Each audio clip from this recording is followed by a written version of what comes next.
Olá, bom dia, professora. Sou o Lucas Gabriel, do terceiro D, e vim aqui apresentar o meu trabalho de Química sobre o funcionamento de pilhas e baterias, pilhas comuns, bateria de automóveis, baterias de íon lítio, eletrose ígnea e eletrose aquosa.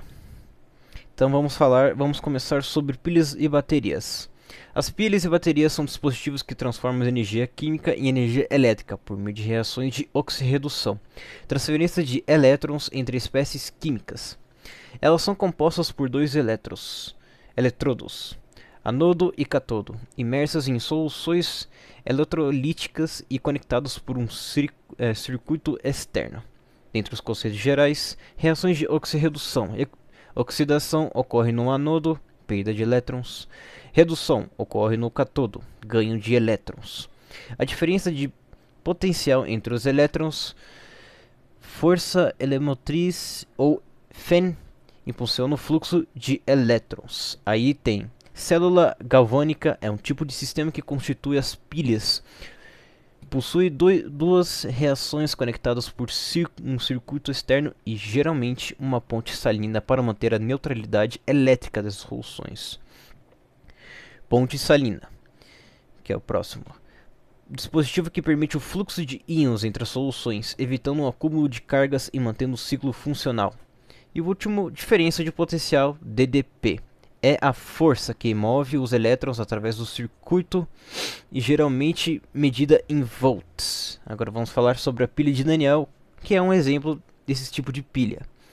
A pilha de Daniel é um exemplo clássico de célula galvânica, composta por dois eletrodos, anodo, zinco, catodo, cobre e ponte salina. E pelos slides que estão aqui, dá para ver a composição geral dele, que é ZnS mais Cu por 2. É o que está. E também vou falar sobre o funcionamento desta pilha. Primeiro, no anodo, o zinco perde elétrons, que fluem pelo circuito externo. No segundo, o catodo, os elétrons reduzem os íons de cobre de solução. E terceiro, o último, a ponte salina mantém a neutralidade elétrica, permitindo o funcionamento contínuo. Agora vamos para o funcionamento da pilha comum. A pilha comum, amplamente utilizada em equipamentos eletrônicos do cotidiano, como controles remotos, lanternas e brinquedos, é geralmente uma pilha seca, do tipo Leclanche ou alcalina. Ambas funcionam de maneira semelhante, convertendo energia química em energia elétrica, por meio de reações de oxirredução. Aí as características: é recarregável e durável, suportando centenas de ciclos de cargas e descarga. Fornece alta corrente instantânea para o motor da partida. E exige manutenção, verificação do nível de eletrólito em alguns modelos. Essa bateria é confiável, econômica e amplamente usada em veículos por décadas. E agora vamos falar só um pouquinho da estrutura dela, que é primeiro anodo pelo polo negativo, feito de zinco metálico Zn, que atua como recipiente externo da pilha. O zinco sofre oxidação, liberando íons e elétrons, que entre a reação que está no slide. Catodo, polo positivo, composto por uma mistura de dióxido de manganês e carvão. Os elétrons fluem para o catodo pelo circuito externo e reduzem o dióxido de manganês. E está aí nele reação. E por último, o eletrólito. É uma pasta úmida de cloreto de amônio ou hidróxido por potássio em pilhas alcalinas. Facilita o transporte de íons entre os elétrons. Agora vamos falar sobre o funcionamento da bateria de automóvel. A bateria do automóvel, também chamada de bateria de chumbo ácido, é uma bateria recarregável usada para fornecer energia ao motor de partida e os sistemas eletrônicos do veículo. Ela opera por meio de reações de oxirredução entre placas de chumbo e ácido sulfúrico. Vou falar sobre o funcionamento. Descarga, que é a primeira etapa, bateria fornecendo energia. No anodo, o chumbo, Pb, é oxidado a sulfato de chumbo, que está aí, PbSO4 e 4.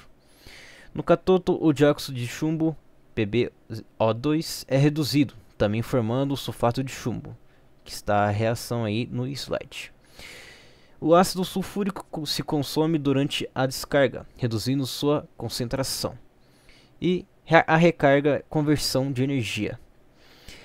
Um carregador externo reverte as reações químicas, regenerando as placas de Pb e PbO2 e restaurando a concentração de ácido sulfúrico. Próximo agora é o funcionamento da bateria de íon, que é a bateria de celular. A bateria de íon lítio utilizada em celulares e outros dispositivos eletrônicos é uma bateria recarregável que converte energia química em elétrica por meio de um movimento de íons de lítio entre eletrodos. Vamos falar um pouco agora da estrutura, que é, primeiro, anodo, polo negativo, feito de grafite, onde os íons de lítio se armazenam durante a carga. Segundo, catoto, polo positivo, composto por um óxido metálico como óxido de lítio cobalto. Terceiro, eletrólito, líquido ou gel que transporta os íons de lítio entre o anodo e o cátodo. E quarto, separador, camada fina que impede o contato direto entre os eletrodos, mas permite o fluxo de íons.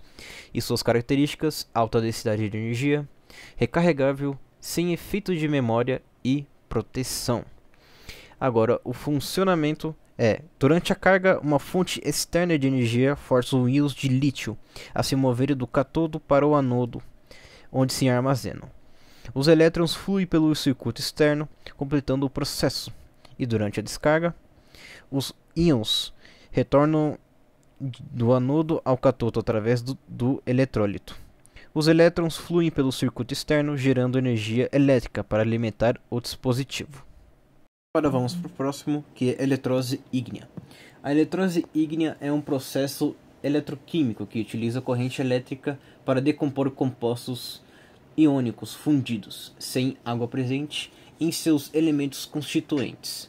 É chamada ígnea porque ocorre com os sais em estado líquido, obtido pelo aquecimento. Dentre os seus conceitos gerais, compostos iônicos fundidos são aquecidos até o ponto de fusão, permitindo que os íons se movam livremente. Cátodo, polo negativo, ocorre a redução de ganho de elétrons. Cátions M+, são atraídos e transformados em átomos neutros. E anodo, polo positivo, ocorre a oxidação e perda de elétrons. E ânions X- são atraídos e liberam elétrons. Agora vamos falar sobre os seus exemplos, que seria NaCl, que é o primeiro processo, que é aquecido até fundir, formando os íons Na+, e Cl-. E segundo, reações dos elétrodos. Dentro do cátodo, que está nos slides, o sódio metálico é reduzido e o anodo, o gás cloro e óxido é oxidado e liberado. E o terceiro, sólido metálico no cátodo e gás cloro no anodo. E agora para o último tópico, eletrólise aquosa. A eletrólise aquosa é um processo eletroquímico em que a corrente elétrica decompõe um composto iônico dissolvido em água. Nesse caso, tanto os íons do composto quanto os íons da água, H+ e OH- podem participar das reações dos eletrodos. Dentre os conceitos gerais, condução elétrica. O eletrólito dissolve-se em água, liberando íons móveis. Dentro do cátodo, polo negativo, ocorre a redução e ganho de elétrons. Cátions M+ ou H+ migram para o cátodo e recebem elétrons. O anodo, polo positivo, ocorre a oxidação e perda de elétrons. Os ânions X- ou OH- migram para o anodo e liberam elétrons. E reatividade dos íons. A água pode competir com os íons dissolvidos. O que reage depende da reatividade relativa dos íons. Agora, indo para o exemplo de eletrólise de uma solução de NaCl. Primeiro processo, o NaCl é dissolvido em água, formando Na+, Cl-, H+ e OH-. Segunda, reações nos elétrodos do cátodo. O íon H+ da água é reduzido, formando gás hidrogênio H2, com a fórmula embaixo. Terceiro, anodo. O íon Cl- é oxidado e liberando gás cloro, C12, junto com a forma abaixo do slide. E quarto, produtos. Gás hidrogênio H2 no catoto e gás cloro C2 no anodo. Então, este é o meu trabalho de química. Tenha um bom dia, professora.